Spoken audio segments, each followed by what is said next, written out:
Pernah nggak sih Anda lagi yakin banget nih bakal ada breakout, tiba-tiba harganya malah balik arah, dan akhirnya rugi? Nah, hari ini kita bakal bongkar jebakan yang sering bikin kantong bolong ini, dan gimana caranya sebuah rencana sederhana bisa nyelamatin kita dari patah hati. Yuk, kita mulai. Oke, ini dia agenda kita. Pertama, kita kenalan dulu sama masalahnya, yaitu sinyal breakout yang suka nipu. Terus, kita belajar cara baca medan perang di grafik, baru deh kita susun rencana jitu. Setelah itu, kita lihat langsung rencana ini beraksi, dan di akhir, ada rangkuman penting yang bisa langsung Anda pakai. Kita masuk ke bagian pertama. Aduh, ini nih, momen dimana kita udah yakin 100%, tapi ternyata salah total. Dalam dunia trading, perasaan ini tuh sering banget muncul. Biasanya dalam bentuk sinyal breakout yang menipu. Coba deh inget-inget lagi, Anda pasti pernah kan merasa ini udah pasti, udah confirm. Dalam sekejap mata, semua buyar gitu aja.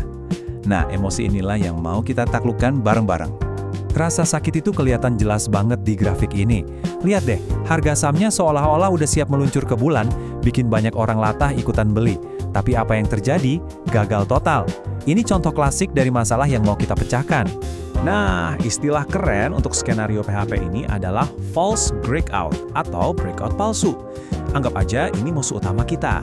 Dia ngasih sinyal yang kelihatannya bagus banget, padahal sebenarnya cuma jebakan buat menguras emosi dan ya, uang kita. Oke, untuk bisa ngalahin musuhnya, kita harus kenal dulu sama lapangan mainnya. Ini membawa kita ke bagian kedua, memahami dua garis paling dasar tapi super penting dalam setiap grafik. Gampangnya gini deh, resistance itu anggap aja atap atau langit-langit. Harga mau naik, kejedot, terus seringnya turun lagi. Kebalikannya, support itu lantai. Waktu harga turun, biasanya mantul lagi ke atas dari level ini. Paham di mana letak lantai dan atap ini udah jadi langkah pertama buat ambil keputusan yang lebih cerdas. Nah ini dia titik baliknya. Solusinya itu bukan pakai indikator yang ribet atau analisis yang jelimet. Sama sekali bukan. Solusinya adalah mengubah cara kita berpikir. Dari yang tadinya cuma reaktif, jadi lebih antisipatif. Ini dia inti dari semua strategi kita. Senjata paling ampuh kita buat melawan sinyal palsu itu bukan software mahal atau indikator canggih. Bukan. Senjata kita adalah trading plan yang simple dan jelas, yang kita buat sebelum mempertaruhkan apapun. Jadi rencananya kayak gimana sih?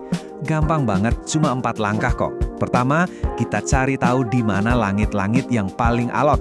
Kedua, kita kasih sedikit ruang gerak. Ketiga, kita hitung angkanya biar pasti. Dan keempat, ini yang paling penting, kita sabar, tunggu konfirmasi. Ngomongin teori aja nggak seru kan? Yuk kita lihat gimana cara kerja rencana 4 langkah ini di dunia nyata. Kita pakai studi kasus saham McDonald's yang tadi. Jadi ceritanya gini, selama 4 bulan penuh, saham ini tuh kayak terjebak. Dia mau naik, tapi selalu kejedot di level yang sama. Terus-terusan, kayak ada tembok nggak kelihatan yang nahan dia. Oke, langkah pertama dari rencana kita, cari resistance kuatnya. Di kasus ini, angka keramatnya adalah $50.50. 3 kali loh harga mencoba nembus level ini, dan 3-tiganya gagal. Ini jelas banget atapnya di mana. Nah, ini dia pertanyaannya kan? Kalau kita tahu harga kemungkinan besar bakal coba nembus lagi, gimana caranya biar kita nggak ketipu untuk yang keempat kalinya? Gimana caranya tahu kalau kali ini beneran, bukan palsu lagi? Jawabannya ada di langkah kedua. Jadi kita nggak akan langsung loncat begitu harga nyentuh $50.50. Nggak, kita justru bikin semacam zona penyangga atau zona aman di atasnya. Kita butuh bukti yang lebih kuat kalau breakout kali ini beneran. Di sini kita pakai buffer 1,5%. Kenapa? Karena angka ini ngasih kita ruang untuk volatilitas. Intinya, kita nggak mau harga cuma nyolek doang terus turun lagi. Kita mau harga itu ditutup dengan meyakinkan di atas level resistance. Angka 1,5% ini jadi zona konfirmasi kita. Nah, disinilah keajaibannya terjadi. Semua konsep tadi kita ubah jadi angka yang pasti. Ini langkah 3. Kita ambil level kali resisten $50.50, terus kita tambahin buffer 1,5% atau 75 sen. Hasilnya $51.25. Ini bukan lagi soal firasat atau kayaknya, ini matematika sederhana. Dan lihat deh, betapa indahnya punya rencana. Aturannya jadi jelas banget, nggak pakai emosi. Kalau harga penutupan masih di bawah $51,25, ya kita santai aja, nonton. Tapi kalau harga ditutup di atas $51,25, nah baru kita pertimbangkan untuk bertindak. Ini yang mengubah trading dari judi tebak-tebakan jadi eksekusi yang disiplin.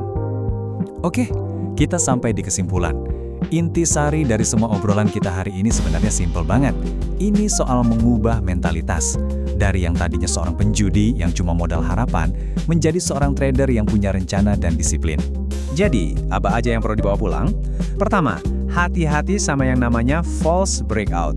Kedua, jangan reaktif, tapi proaktif dengan rencana.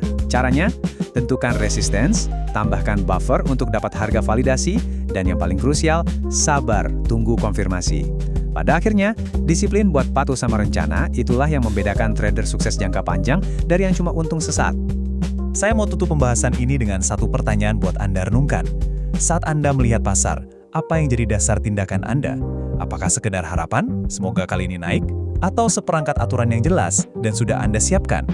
Jawabannya ada di tangan Anda, dan itu bisa mengubah segalanya. Terima kasih sudah menyimak.